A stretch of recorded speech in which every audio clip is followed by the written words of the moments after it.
कौन है ये जो हर वक्त मेरे पीछे मेरे साथ बना रहता है, मेरी हर गतिविधियों को ये नोट करता है, लिखता जाता है। कौन है ये जो हूबहू मुझ सा दिखता है? मैं जब वाटरशेड मिशन के कम्युनिटी ऑर्गेनाइजेशन में व्यस्त था, तब भी वो मेरे पीछे था।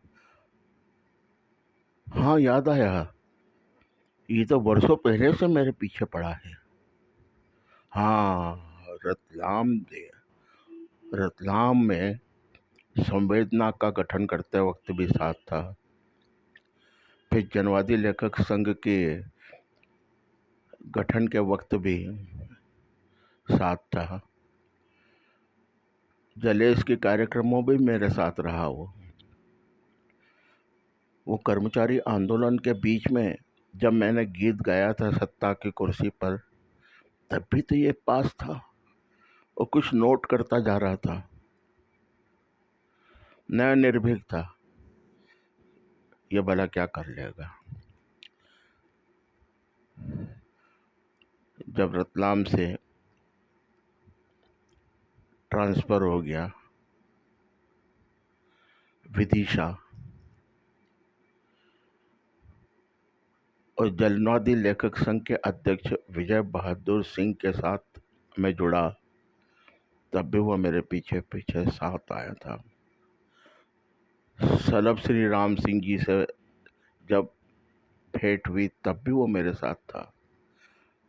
बाबा नागार्जुन के दर्शन के समय भी वो मेरे साथ था। ये क्या लिखता जा रहा है? मेरी हर गतिविधियों को देखता जा रहा है, मगर फिर भी मैं डरा नहीं था। क्यों? क्योंकि वो मुझसा ही दिखता था, जैसा कोई वो मेरा अपना ही हो। विदिशा में जब मैं सस्पेंड हो गया, तब भी वो साथ था और खिलखिला कर हंस रहा था। जलेस के कार्यक्रम में जब भिलाई गया था, तब भी वो मेरे साथ था। मैंने विद्रोह किया था और उसके फलस्वरूप विजय बहादुर सिंह जनवादी लेखक संघ के राज्य अध्यक्ष से हटाए गए, तब भी वो मेरे साथ था। भिलाई से शील जी को झांसी ले जाने का दायित्व तो मुझे सौंपा गया था, जो भी चिढ़कर, तब भी वो मेरे साथ था। शील जी के साबुन टॉवेल का उपयोग कर रहा था, तब वो बाथरूम में मेरे साथ था। शील जी के साथ कैंटीन में खाना खाते वक्त भी था साथ। और जब शील जी लाइन ने टिकट का पूछा तो बोला मेरे पास तो पैसे हैं नहीं, वो मुस्कुरा दिया था, क्योंकि सस्पेंड तो था मैं। शील जी टिकट के लाइन में लगे, क्योंकि वो वीआईपी वाला मामला था, कंसेशन वाला। उन्होंने मुझे विदिशा का टिकट थमाया और बोले गाड़ी में जाके बैठ जाओ। वे भी अपने हिसाब से चले गए, मैं भी अपने हिसाब से विदिशा आ गया। सस्पेंशन खत्म हुआ और ट्रांसफ़र धार हो गया, तब भी वो मेरे साथ था। धार में मौका मिला भारत ज्ञान विज्ञान समिति के साथ जुड़ने का। भोपाल के हाईकमान ने मुझे भारत ज्ञान विज्ञान समिति का डिस्ट्रिक्ट कोऑर्डिनेटर बना दिया, तब भी वो साथ था और कुछ लिखता जा रहा था। बीजीयूएस की गतिविधियों को मैंने सक्रिय किया। सबसे पहले मुझे साइंस और टेक्नोलॉजी मिशन की ओर से विज्ञान दिवस मनाने के लिए 28 फरवरी 95 फंड मिला। तब भी वो मुझे नोट कर रहा था।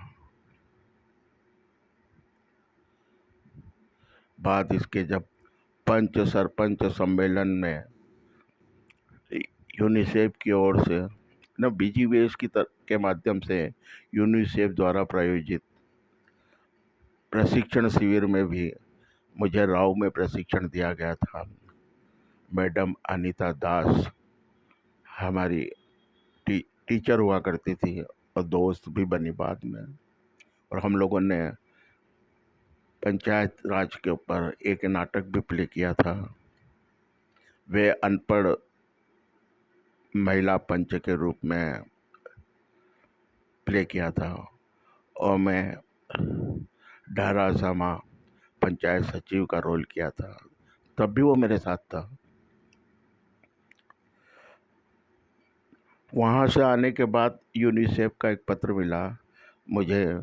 धार जिले का पंच सरपंच सम्मेलन यूनिसेफ द्वारा प्रायोजित धार पंचायत प्रशिक्षण के लिए डिस्ट्रिक्ट कोऑर्डिनेटर और ब्लॉक कुक्षी के दही पंचायत एरिया को प्रशिक्षण देने का दायित्व सौंपा गया। मैंने विभिन्न प्रशिक्षण शिविरों के माध्यम से पंच सरपंचों को प्रशिक्षण दिया। ये उनका आवासीय शिविर हुआ करता था, जहाँ दोनों वक्त का खाना नाश्ता वगैरह सब व्यवस्था की जाती थी। तब भी वो मुझे नोट कर रहा था।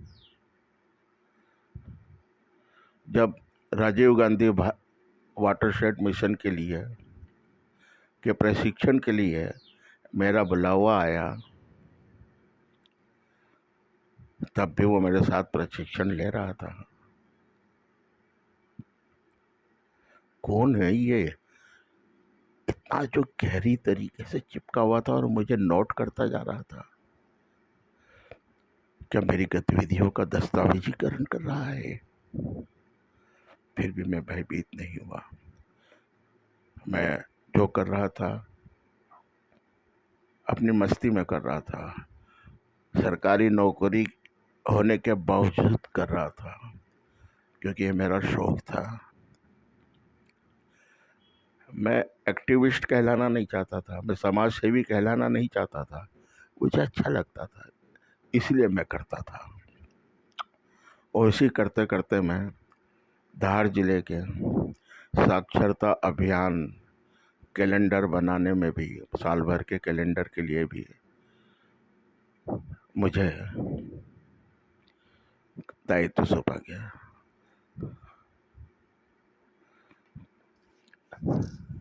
बाद इसके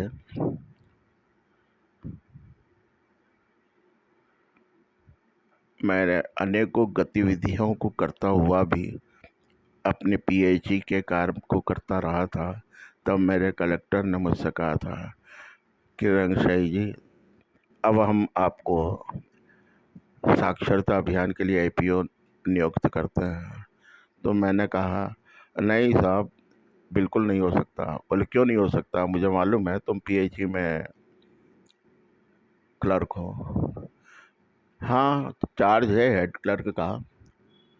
आप अगर मुझे यहाँ पर एपीओ बना देंगे तो मुझे आपके सामने यस सर कहना पड़ेगा, और उसके एवज में मुझे आपसे फटकार ही मिलनी है।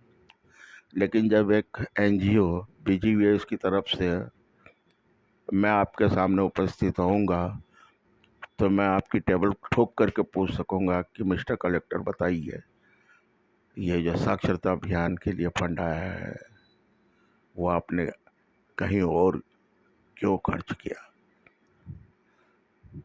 और हाँ, मैं इसलिए भी नहीं आना चाहूँगा कि जहाँ मैं नौकरी करता हूँ वर्क डिपार्टमेंट है, बड़े बाबू का चार्ज है। मुझे 2% से लेकर के 10% तक कमीशन मिलता है तनख्वाह के अलावा। मैं वहाँ मज़े में हूँ। हाँ, आप बताइए, मैं आपको आपका काम करता रहूँगा। मेरी बेबाकी देख करके मुझे कलेक्टर जिला धार की तकनीकी सलाहकार समिति का सदस्य बना दिया गया और हर मीटिंग में हम गांव-गांव के तालाब और उसके एस्टीमेट और उसके खर्चे को हम सैंक्शन करते थे।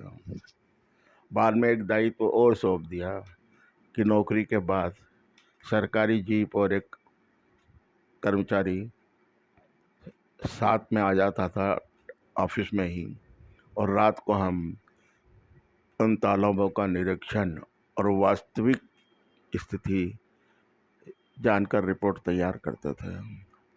इससे कई विभागों में धार के कई विभागों में मेरी दहशत भी पैदा हो गई थी। वो मुझसा दिखने वाला जासूस तब भी मेरे साथ था और दस्तावेजीकरण कर रहा था। धार से निकाल दिए जाने के बाद धार से मुझे इंदौर ट्रांसफ़र कर दिया गया। लूप लाइन पे बैठा दिया गया। दफ्तर जंग शुरू हो चुकी थी। कोई काम नहीं मिलता था, ब्लेम ज़्यादा मिलता था। तब भी वो मेरे साथ था।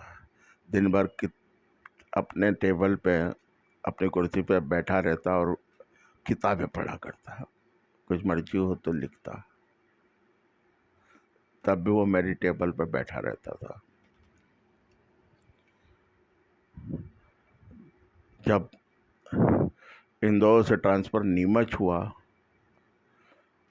मैंने अपने आप को पूरी तरीके से निष्क्रिय कर लिया। सिर्फ परिवार तो इंदौर में ही रह गया था, मैं अकेला था। सिर्फ खाना पीना, पीना खाना, कभी नौकरी पे जाकर के हस्ताक्षर करके घर और लौट आना, या कभी दिन भर निठल्ले सा बैठे रहना। उसी तरीके से कुछ वर्ष निकल गए।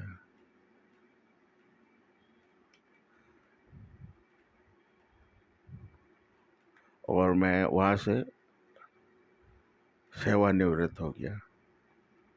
सेवानिवृत्त होकर के बहुत दिनों तक खाली बैठा रहा। फिर मैंने मोहल्ले के बच्चों को लेकर के एक शॉर्ट फिल्म बनाई, बापू का चश्मा, जो मैंने ही लिखी थी और बापू की आवाज़ भी मेरी थी। तब भी वो मेरे साथ था। शरद सबल के साथ में कुछ नाटक प्ले किए। तब रविंद्र जैन संगीत अकादमी के कुछ पदाधिकारी उस नाटक को देखने आए थे और नाटक के बाद में उन्हें वो संगीत अकादमी की चाबी मुझे मेरे हाथ में सौंप दी। रंगशाही जी, कल से आप रविंद्र जैन संगीत अकादमी का काम देखेंगे। मैंने बगैर कुछ हीले हवाले के मैंने वो चाबी ले ली और वहाँ मेरे धार वाले मित्र रमेश प्रसाद शर्मा स्वतंत्र जी के माध्यम से कुछ कविता पाठ, कवि सम्मेलन और कभी कभी कवियत्री सम्मेलन भी कराया, जहाँ महापौर उमा शशि शर्मा और कई दिग्गज महिलाएं उपस्थित रही। आदरणीय रविंद्र जैन जी भी उस अकादमी में एक बार आ चुके हैं, 2 बार आ चुके हैं।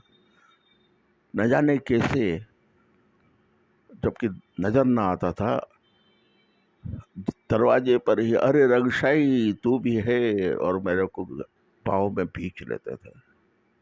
अच्छा लगता था। तब भी वो मेरे पास खड़ा गदगद होता रहता था।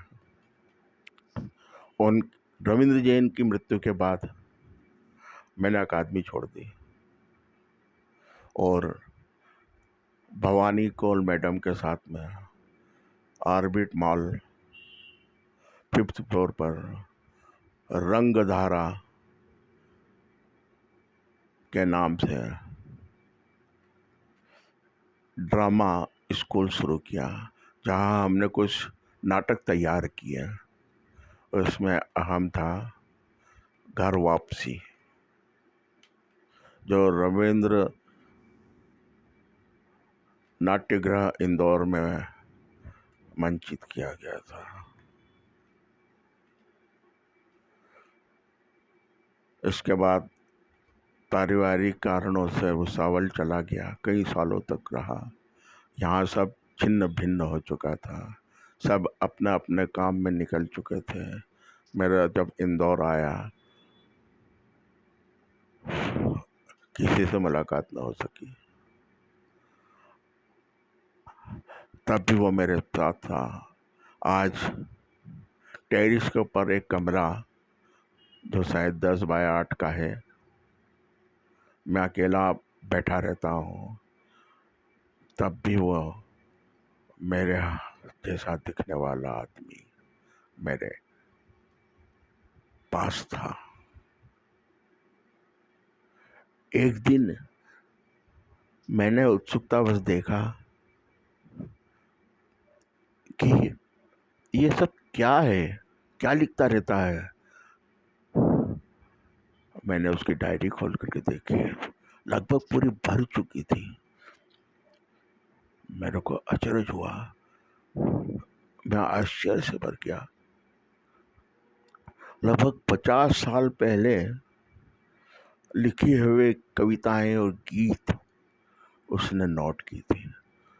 वे गीत भी जो कवि सम्मेलनों में गाया करता था, वे कविताएं भी जो आकाशवाणी इंदौर और भोपाल में रिकॉर्ड कराया था, गोष्ठियों में सुनाए वाले गीत, नुक्कड़ कवि सम्मेलन में सुनाए हुए जनगीत, सभी तो उसने नोट कर रखा था।